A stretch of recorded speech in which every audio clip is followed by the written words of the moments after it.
శ్రీ గురుభ్యో నమ. మాతాపితృభ్యో నమ.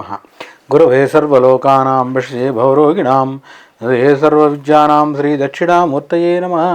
నారాయణ సమారంభాం శంకరాచార్య మధ్యమాం అస్మదాచార్యపర్యంతాం వందే గురు పరంపరాం. శ్రీ గురుభ్యో నమ.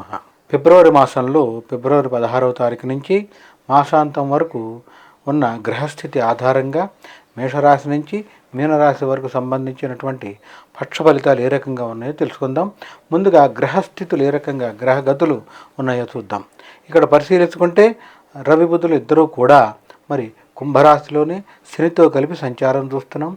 మీనరాశి యందు మరి శుక్ర రాహువుల యొక్క సంచారం చూస్తున్నాం.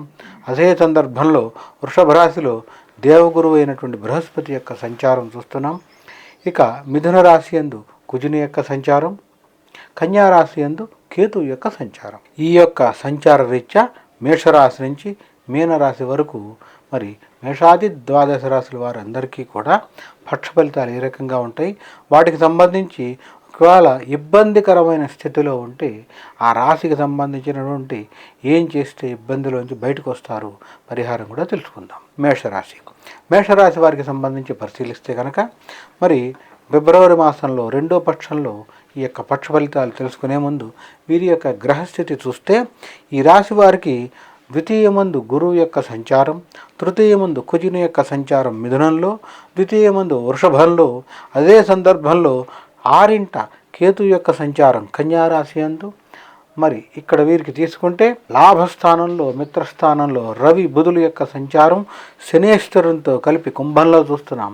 అదే సందర్భంలో వ్యయంలో ద్వాదశల్లో శుక్ర రాహువుల యొక్క సంచారం మీనంలో చూస్తున్నాం. ఈ రకంగా చూస్తే ఉన్న స్థితిలో గ్రహస్థితి చాలా బలంగా అనుకూలంగా ఉంది. అంటే శుభగ్రహాలు శుభస్థానంలో ఉండటం, పాపగ్రహాలు పాపస్థానంలో ఉండటం ఒక రకంగా మేషరాశి వారికి యోగంగానే ఉంది. కానీ శుక్రుడు కొంచెం బలహీనపడ్డాడు, అదొక్కటే.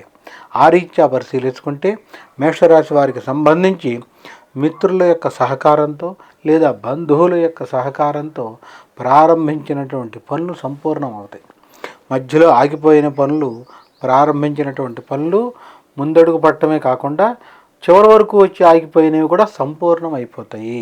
వ్యాపారస్తులకైనా ఉద్యోగస్తులకు సంబంధించి ఏదైనా నూతన ఉద్యోగానికి చేసేటువంటి ప్రయత్నమైనా లేదా ఆ చేస్తున్న సంస్థ లేదా కార్యాలయంలో పదోన్నతి అంటే ప్రమోషన్కి సంబంధించి కూడా అవకాశాలు పుష్కలంగా ఉన్నాయి, లేదా జీతం పెరిగేటువంటి అవకాశం కూడా కనపడుతోంది. అదే సందర్భంలో విద్యార్థులకి ప్రవేశ పరీక్షలందు కానీ లేదా ఆ త్రైమాసిక పరీక్షలనండి, సంవత్సర పరీక్షలనండి, ఆ పరీక్షలలో ఉత్తీర్ణత శాతాన్ని కూడా పెంచుకోగలుగుతారు.